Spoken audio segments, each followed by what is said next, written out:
ರಥಸಪ್ತಮಿಯ ದೀಪದ ವಿಶೇಷತೆ. ನಾವು ಪ್ರತಿ ಭಾನುವಾರ ಸೂರ್ಯನ ಆರಾಧನೆ ಹೀಗೆ ಮಾಡಬೇಕು.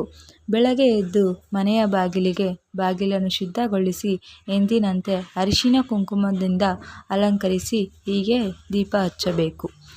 ಬಿಳಿ ಎಕ್ಕದ ಎಲೆಯನ್ನು ತಂದು ತೊಳೆದು ಅದಕ್ಕೆ ಅರಿಶಿನ ಕುಂಕುಮ ಗಂಧವನ್ನು ಹಚ್ಚಿದ ನಂತರ ಗೋಧಿ ನುಚ್ಚನ್ನು ಹಾಕಿ ಅದರ ಮೇಲೆ ಮಣ್ಣಿನ ದೀಪಕ್ಕೆ ಕೆಂಪು ಬತ್ತಿ ಹಾಕಿ ತುಪ್ಪ ಅಥವಾ ಕೊಬ್ಬರಿ ಎಣ್ಣೆಯನ್ನು ಉಪಯೋಗಿಸಿ.